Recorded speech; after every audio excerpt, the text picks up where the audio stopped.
we're looking at Tuesday, April 17th, regular class with Outsiders. I backed up a little bit because I want to be able to explain some of the pictures that we didn't get a chance to look at with the video that the subs did not show. So I figured I would sort of show you a couple of those real quick. Let's see.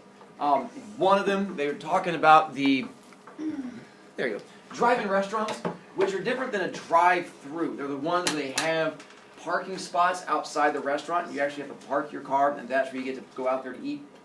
If you've seen the old memes or even the old videos of it, girls would like rollerblade out there with like food on like big trays, and that's how they would bring the food out to you. These were real popular during this time period. The problem was high school kids, teenagers, would park their cars, talk to their friends, and then not leave. And so the businesses would end up losing money because all their parking spots were taken up with kids sitting there.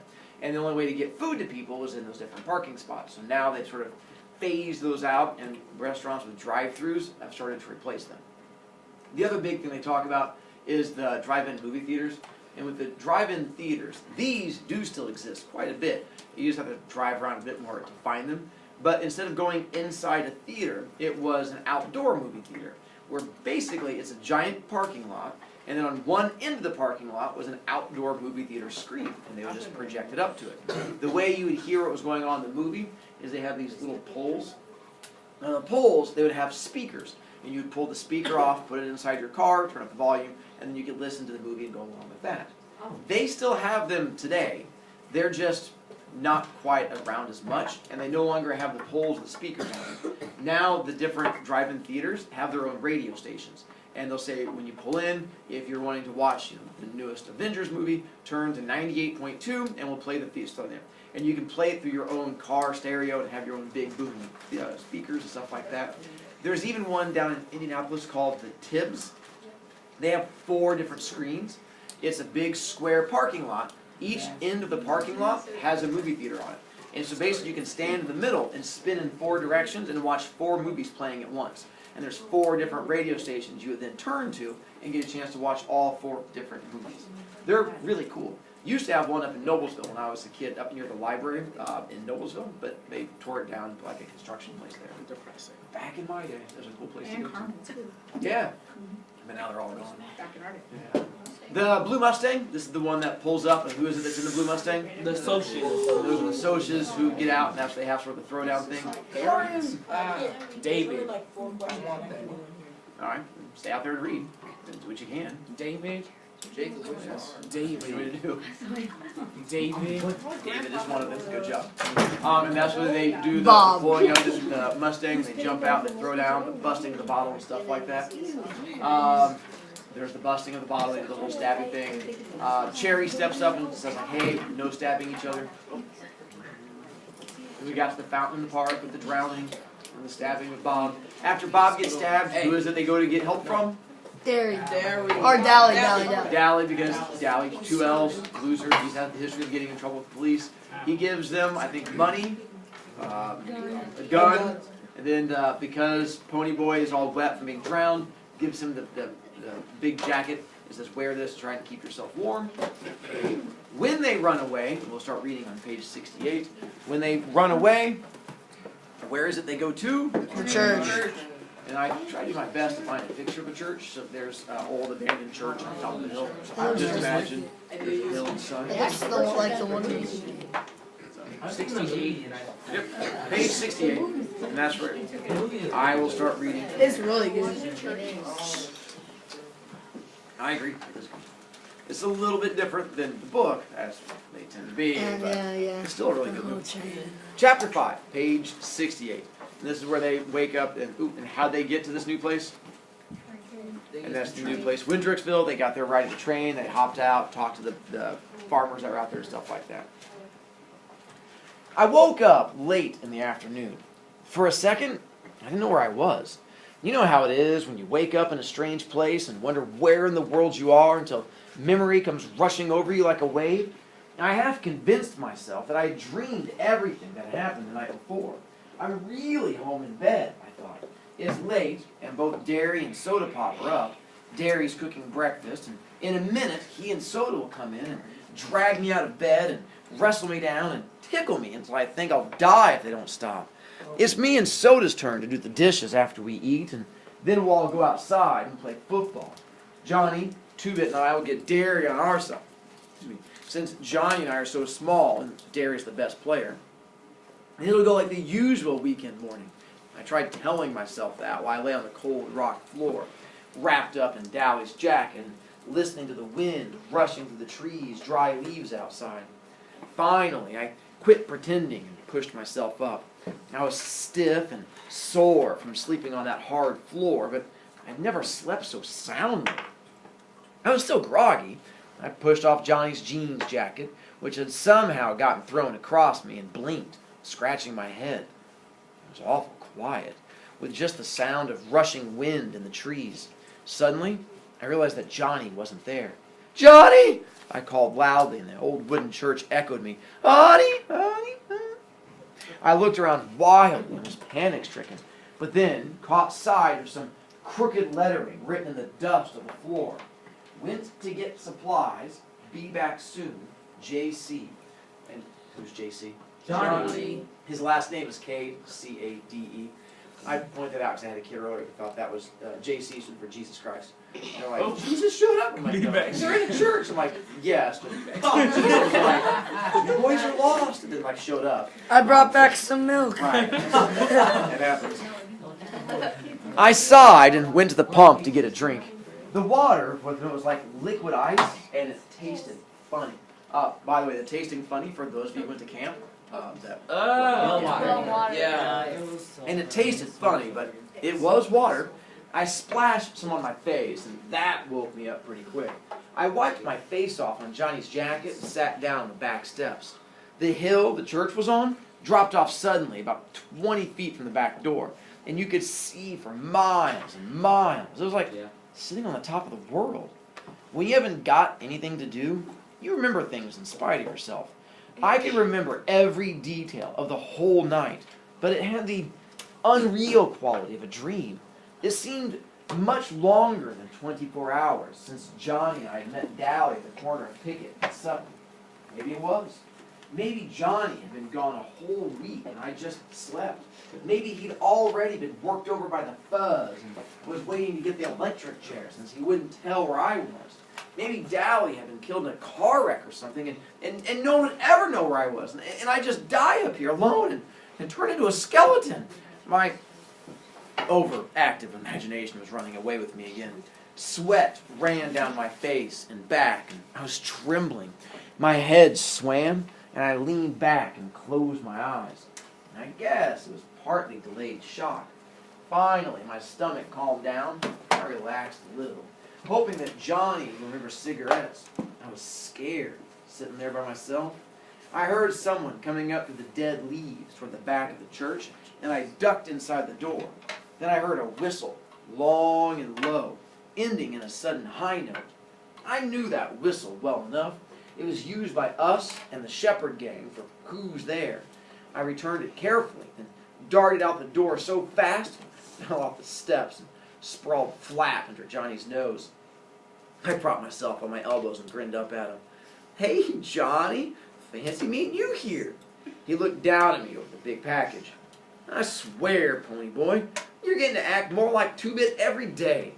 I tried unsuccessfully to cock an eyebrow. "Who's acting?"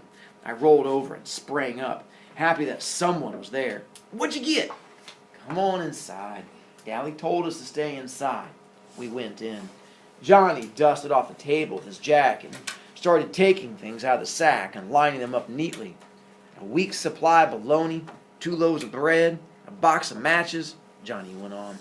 I got tired of watching him do it all, so I started digging into the sack myself. Whee! I sat down on a dusty chair and stared. "A paperback copy of Gone with the Wind? How'd you know I always wanted one?" It's an old book from the 1920s, and so they ended up turning into a movie way back in like the 1930s, but it's based on the Civil War from the 1860s. It's all about the fighting between the North and the South and stuff like that. My sister read that. Yeah, that's a good book. "How'd you know I always wanted one?" Johnny reddened. "I remembered you saying something about it once, and me and you went to see that movie, remember? I thought you could maybe read it out loud and help kill time or something." Gee, thanks. I put the book down reluctantly. I wanted to start it right then. Peroxide? A deck of cards? Suddenly I realized something. Johnny, well, you ain't thinking of... Johnny sat down, pulled out his knife. We're going to cut our hair, and you're going to bleach yours. He looked at the ground carefully. They'll have our descriptions in the paper, and we can't fit them. Oh, no! My hand flew to my hair. No, Johnny, not my hair. Yeah. Before we... peroxide, if you don't know what that is, it's the stuff in the What is that? brown bottle. Did that too. When you were a kid and you fell and scraped your knee, there's every chance, like your mom or dad would take the bottle, pour stuff in the cap, and pour it on your knee, and it would bubble. Like, ah! Parents You'd would sit there pour and the scream bottle. like, that's the cleaning happening. That's what hydrogen peroxide is. Two things with it. One, turns out, doesn't actually clean better than water. I found that out the hard way. You can Google it, and it turns out that it's just an old wives' tale, that because it bubbles and hurts, we just assumed it's cleaning. It's not. It's just torturing children. Water does the exact same stuff without all the burning and hurting. I found that out with my daughters when they got hurt as a kid. And I did the whole pouring in there, and they're like screaming, I'm like, it's good for you. Like, no, it's not. And I'm like, listen, I'm not going to lie to you. So I Googled it. I'm like, see? And it popped up a little article. It's like, hydrogen peroxide doesn't actually clean. And I'm like, next article. Same thing. Next article. I'm like, curse you, Google. And so it turns out that we've just been torturing kids for years just for the fun of it. I'm not talking to my mom. So next time your parents try to torture you with that, you can shake your fist and they're like, you're not torturing me? And slap it out of you. And it'll go away. My parents What it is, though, is it's a bleaching agent. It pulls color out.